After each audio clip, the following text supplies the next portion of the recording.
97.3 ESPN presents The Sports Bash with Mike Gill. It's time for Football at 4 with 97.3 ESPN.com's Andrew DiCecco. Powered by InsideTheBirds.com. He's in!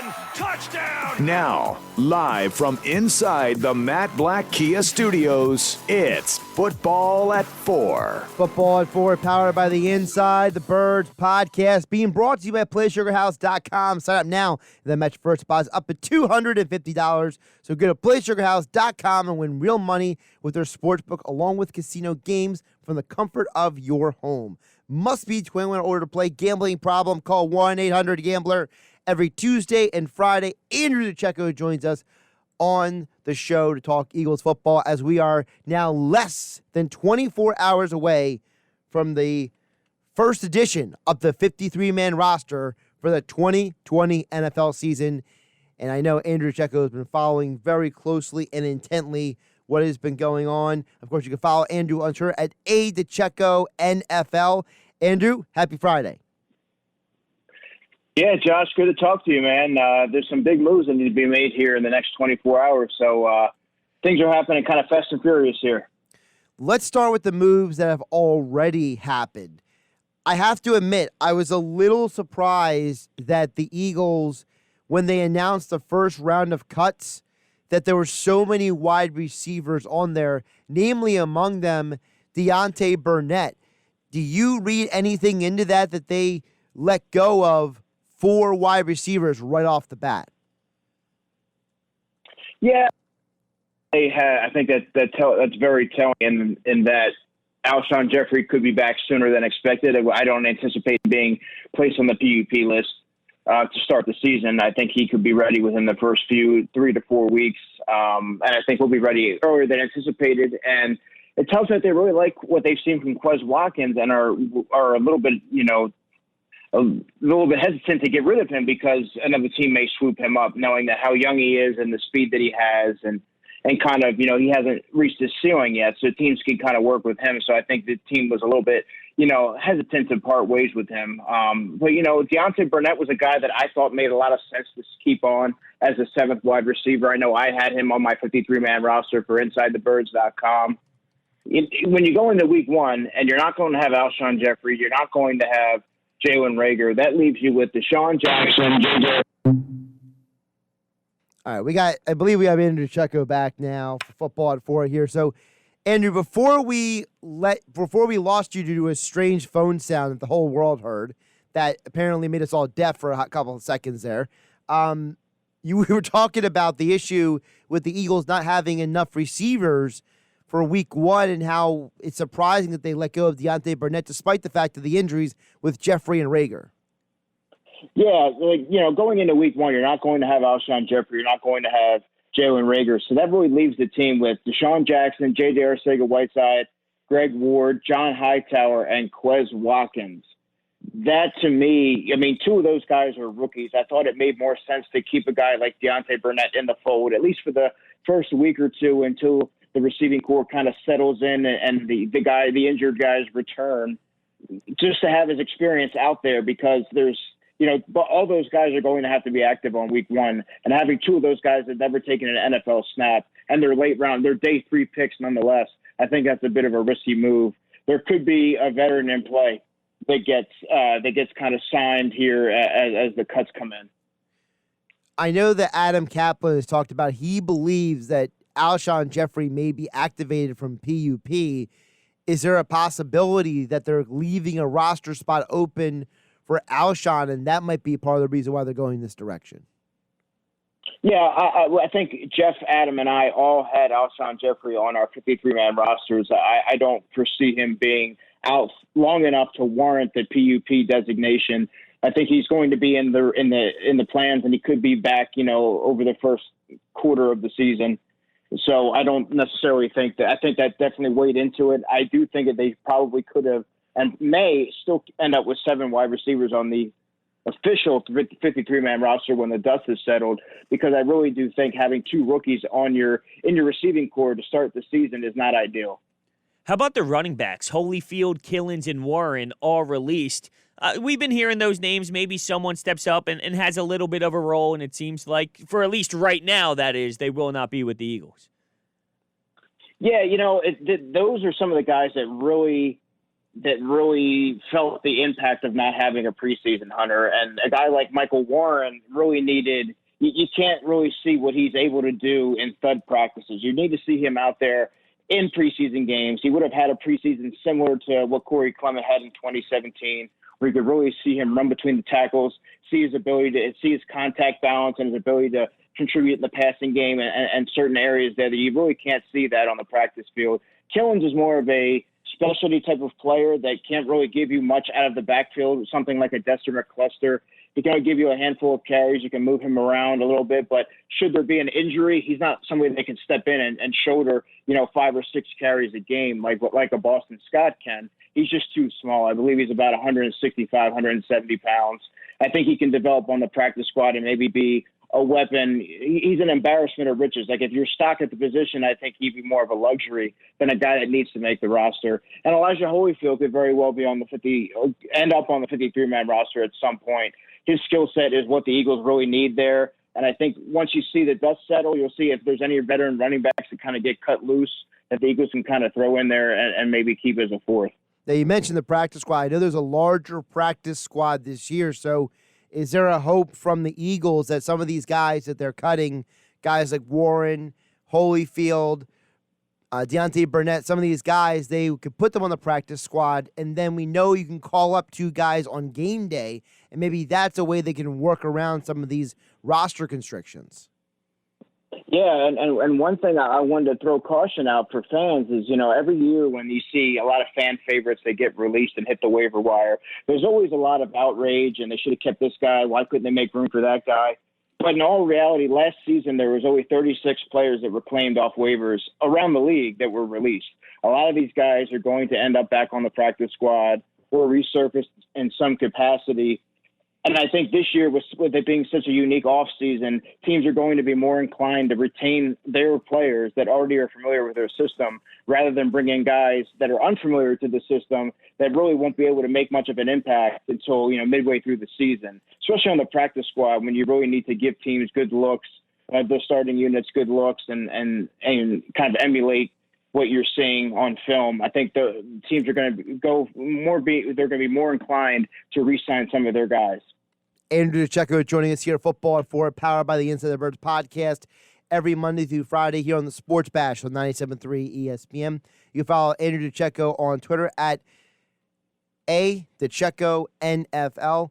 Andrew, staying on the offensive side of the ball, do you believe that the Eagles are possibly also making some of these early moves because of what may be going to happen with the offensive line, considering the fact that whatever we see the final roster at 4 p.m. tomorrow may not be the actual final roster for week 1 of the season?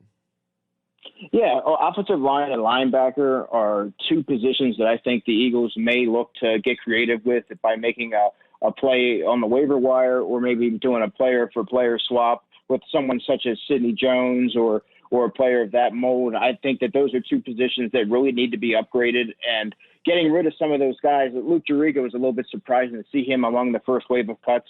He received the most guaranteed money from any undrafted free agent that they signed this offseason. I think he'll be a practice squad guy. They really don't have a ton of experience at depth on the offensive line. I believe Nate Herbig only played three NFL snaps, and that's it.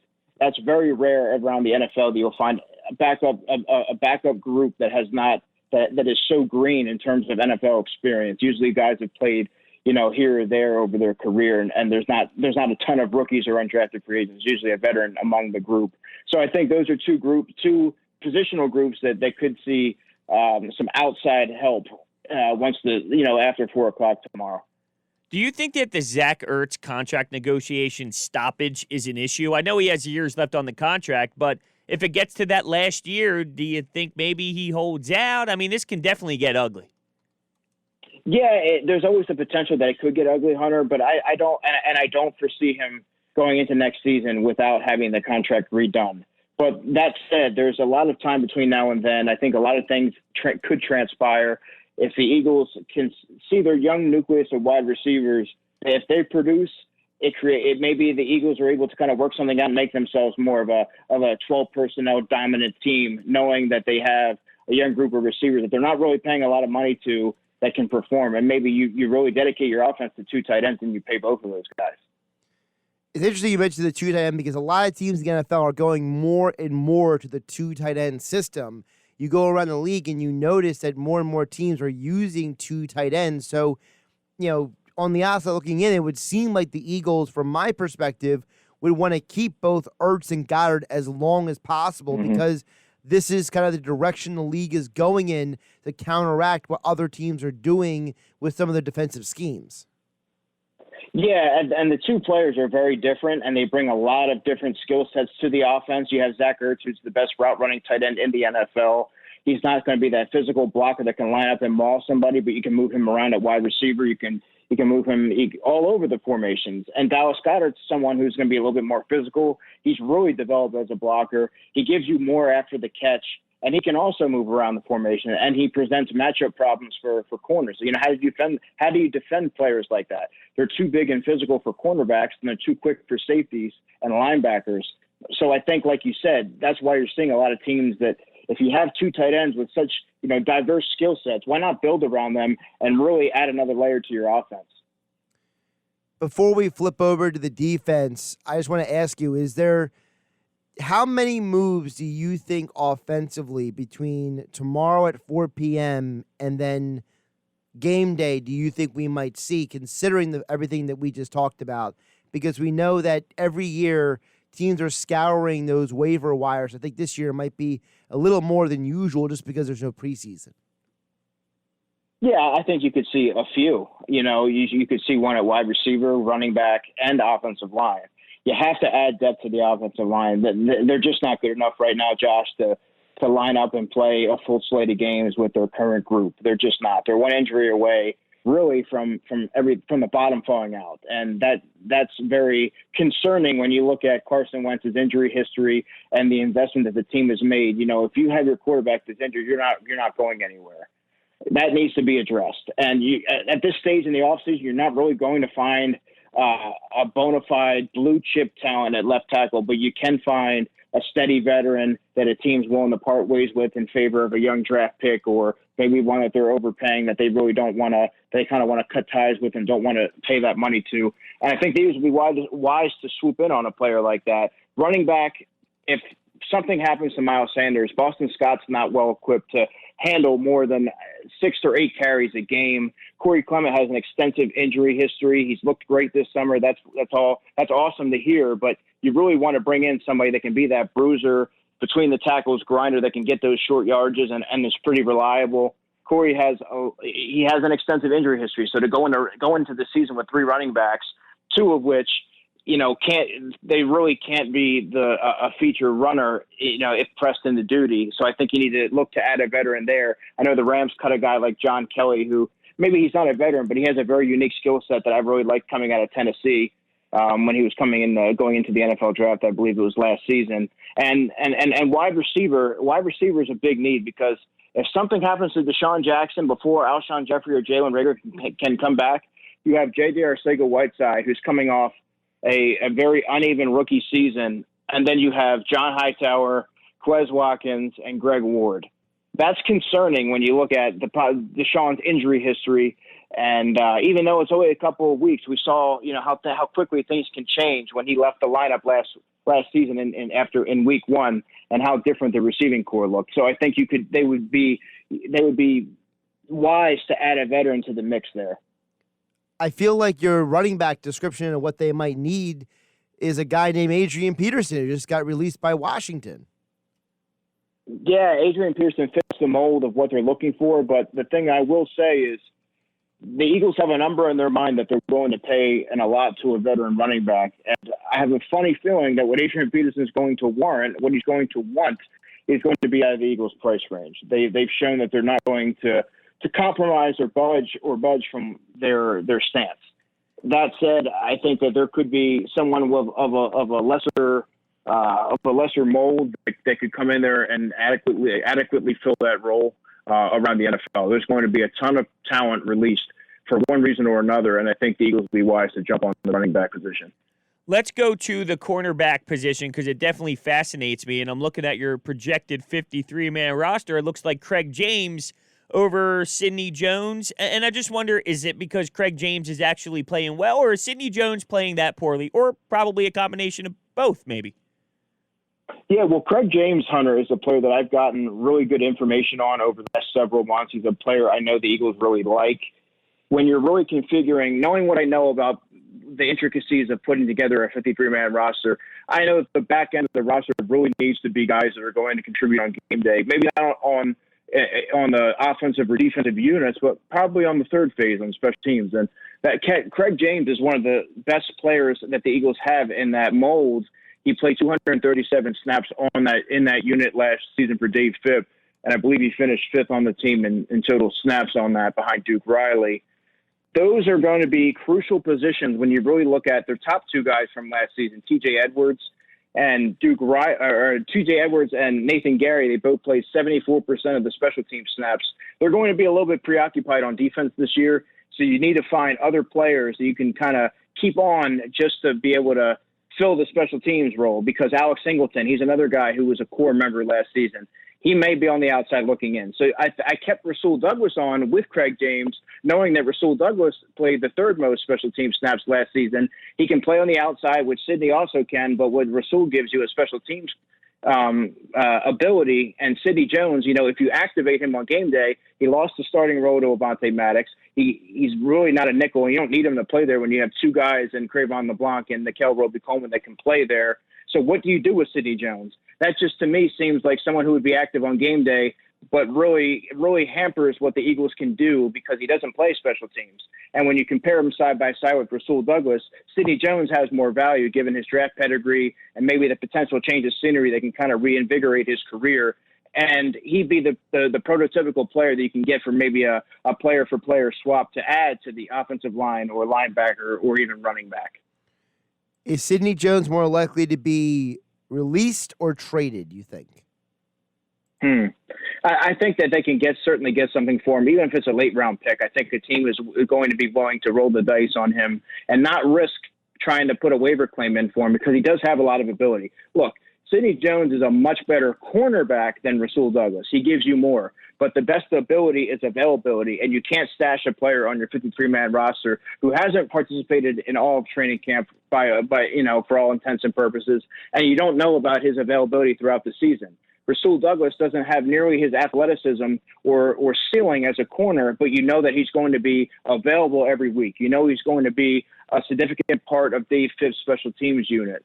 And when you look at Sidney Jones, you just don't know what you're getting out of him. And I think another team may have a plan for him and have an opening as a starting cornerback role and might be willing to make a play for him because I believe he's only 24 years old. Maybe a change of scenery would do him well. How about on the defensive end position? Is there an update on Derek Barnett yet? I haven't heard much on Derek Barnett. I think that he's going to be, I know he's a little bit banged up and he could be slowed in the early part of the season. I think the Eagles have 6 guys that they really could carry. I think Barnett's going to be just fine going into the season if you listen to Jim Schwartz's quotes. And I also believe that they have 6 guys that they should go with on the 53-man roster behind Josh Sweat. I think Joe Osman and Casey Tuhill have both warranted their roster consideration. When you look at Jannard Avery, who really he wasn't performing well, got hurt, kind of out of the picture there. I know the team surrendered a 4th-round pick for him, but he really hasn't done much to kind of justify making the roster. And then Sharif Miller's had about as invisible of an offseason as a 4th-round pick could have going into his 2nd season. You really haven't seen much out of him. He played 2 snaps total last season on special teams, and he was so invisible and not ready to contribute to the team that the team had to go out and get somebody like a Jannard Avery and surrender a 4th-round pick to get him. You really don't know. To me, you can't just keep 2 guys in that you invested 4th-round picks in if they're not performing, because what's the point? I think you need to give I think that you need to give the nod to guys that have been consistent performers throughout the entire summer. He's Andrew DiCecco, joins us every Tuesday and Friday to talk Eagles football. Of course, we are a week and change away from the start of the Eagles season tomorrow. Cut downs are going to happen, and the process starts of finalizing the roster for the start of the 2020 NFL season. Follow him on Twitter at DiCecco NFL. Covers the Eagles for 97.3 ESPN.com and InsideTheBirds.com. And as all guests, he appeared today on the Boardwalk Honda Hotline. Andrew, always appreciate the time. Guys, have a great weekend.